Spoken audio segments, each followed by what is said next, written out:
More than 1,100 animals went through the SPCA Florida Foster Program throughout 2017. Foster families provide animals a temporary spot in their home where they can feel loved and safe to help them thrive and become adoptable. The SPCA currently has about 115 families that help foster animals, but they're always on the lookout for more. Learn how you can become one right here on Polk Place.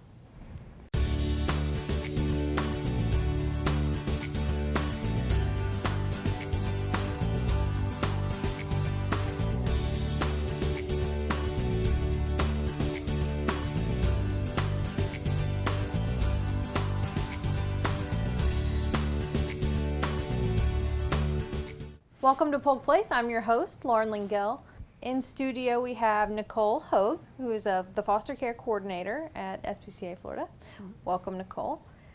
We have Alisa Simkin, who is a foster parent, a chronic foster parent from what I hear. We have Mr. Adam Stanfield, the executive director of SPCA Florida. Hello again. Hello. I'm so glad you're all here because, you know, we're talking about one of my favorite things, which is little cutesy fur balls, and how basically you get to give them what they need for a short time and then make sure they find loving families. So why don't you start, Nicole, by telling me a little bit about the foster care program.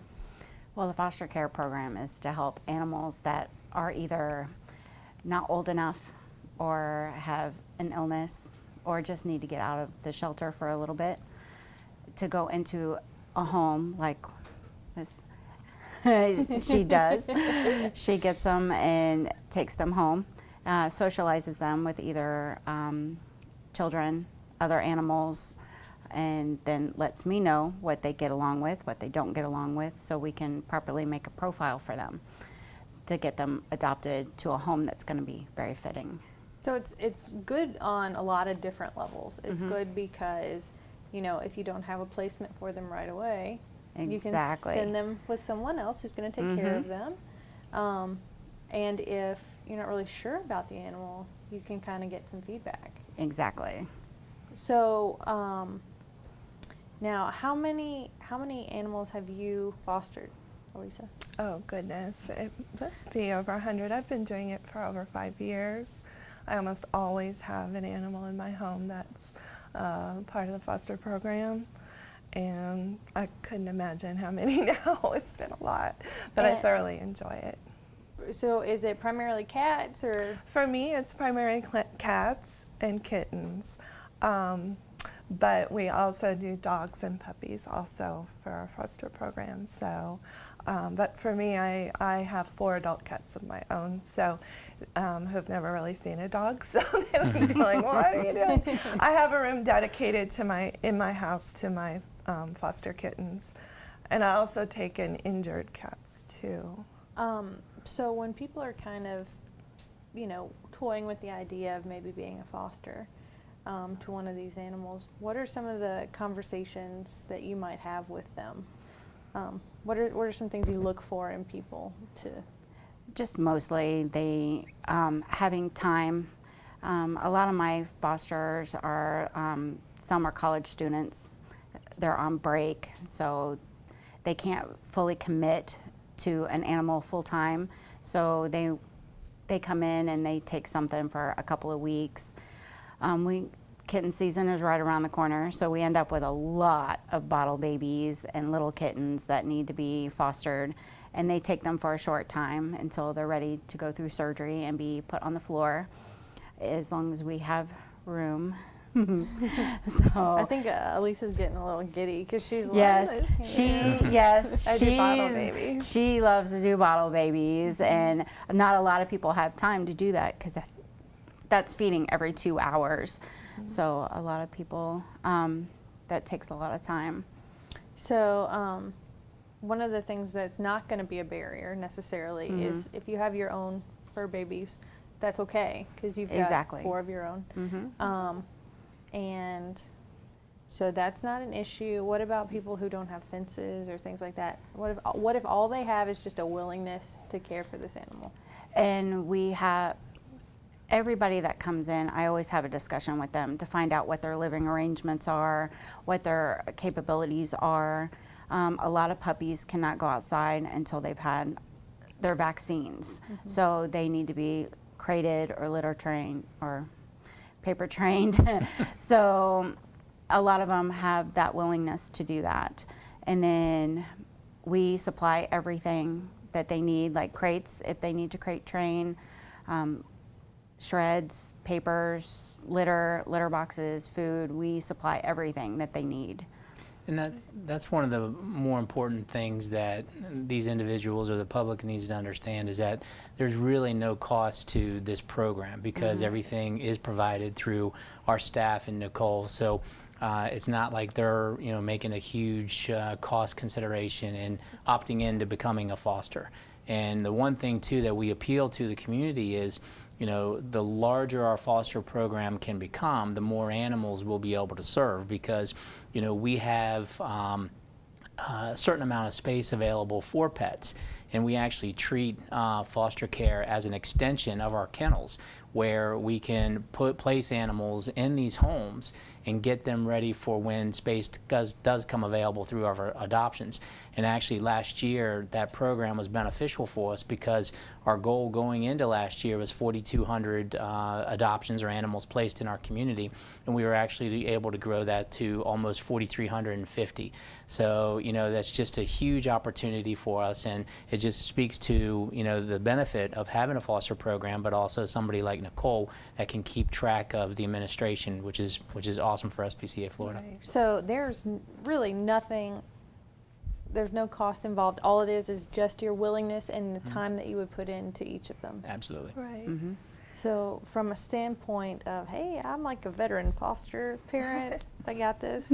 Tell me like what you've gotten out of it personally. Tell me what it's been like for you to know that you've helped. I am a lot stronger than I thought I was, because you do have to say goodbye eventually, and that's part of it. But if you keep them all, you can't help another. And when you're pulling an animal out of the shelter and putting that animal in your home to care for till it's ready for adoption, you're leaving an empty cage so that someone else can put an animal at the shelter to be adopted. So you have to think it's a constant, it's a cycle, and you're part of that cycle, and that's what fulfills me. That's what makes me happy. I know that I've made it possible to help more animals. If you're taking them and you're keeping them, that's not the point, it's not the goal. And you become a stronger person and you realize you're doing it for the good of the animal. It's not your personal benefit, it's for the animal you're caring for. And you can take what you can handle. I take sick and injured, I can give medicine, I can bottle feed, and I've learned it over the years. I wasn't born learning this, I learned it over the years, and I've learned so much. I know so much about what can happen to a kitten and how to prevent it and what to look for. I understand so much now that I didn't before when I started. I just used to get a kitten from my shelter and take it home and everything was fine. But when you get them before that 2-month period, they're vulnerable. They're vulnerable to a lot of things, and that's what we're there to protect them and care for them until they're ready for adoption. So a couple points to that is, we state that every adoption or every live release that we have actually saves 2 lives, which it does. So to this point, our live release rate of 4,300 animals last year actually saved 8,700 lives. So again, that's another opportunity or another value proposition for individuals to help us with foster care to save more lives, to help us save more lives. And we're in close partnership with Polk County Animal Services, which deal with over 18,000 animals a year. So foster is the way to go. So I know that we've kind of been skirting around, why an animal may need to be fostered, but why don't you just kind of summarize that if you don't mind? Well, again, there's a variety of issues, whether they're underage, underweight, and allows them the opportunity to mature to where we can bring them in for surgery and place them for adoption. Some of them are special needs, as Alisa mentioned. You know, the special needs is a really, really critical component of this, that and geriatric, older animals, because they may need some special attention before making it to our floor. And that gives, you know, second chance at life for animals that otherwise normally wouldn't have made it in the past. So again, you know, those people that are willing to take on that responsibility and help us bring that animal to the point where they're able to go on the floor would be immense value to us. And then it's just a matter of really allowing us the opportunity to flow our process better, to maximize the number of animals that we put into the community. About how many animals can you, I guess, house at your facility? Right, and that's the point of all this. We have the physical space capacity for about 120 animals day in, day out, and we stay full constantly. Right. We get over capacity at times, like for Irma. You know, we were over capacity because we put dogs on our outside kennels, which we don't like to do, but you know, we will to help out. So, you know, with 120 spaces available, we can do a lot of great things. But if we can add 120 up to 200 during kitten season, you know, with litters of, you know, that come to us with no mother present, you know, that allows us the ability to really, really help a lot of animals that, you know, are suffering because of nothing that they did. You know, Right. You know, they're strictly victims of circumstance, and that's where we in our foster program and these fine young ladies come into play. So for someone who is looking into being a foster, where do they start? They can start either on our website. There should be a foster application, or they can call me and we can make an appointment and they come in. I've done 2 so far this week. 2 great new fosters that are coming on board. One that actually does grooming. So Okay. she's going to come in and Great. start helping us with some of our geriatrics that come in that may be matted or anything that may need help with that. And then we have a discussion, like I said, about what all they can and cannot handle or do.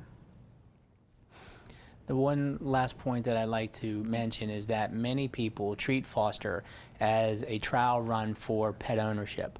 I think we all know that pets require a lot of time and attention, and foster is an opportunity for a young family with kids that might be, you know, telling mom or dad that they want a pet and just egging it on, for them to truly bring that animal into their environment to see if it's going to work for them. So, you know, call it temporary ownership or whatever. It's a great illustration of, you know, what is going to be required, you know, in bringing that pet on full time. Absolutely, and you certainly don't want to welcome some new little guy or little gal into your home that you're not ready for, because that just Right. creates more problems for Sure. you guys. Absolutely.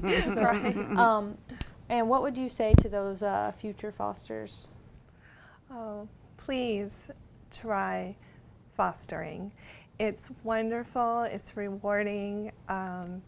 If you've ever just slightly considered it, it takes a little bit of room in your home, a small space, especially for kittens, and you can pick what you want. You know, you don't have to take kittens that need bottle feeding every 2 hours.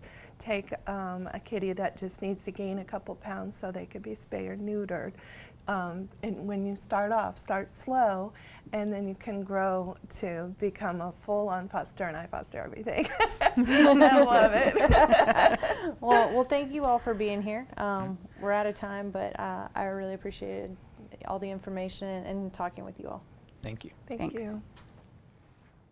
SPCA Florida is a 501c3 nonprofit organization headquartered in Lakeland.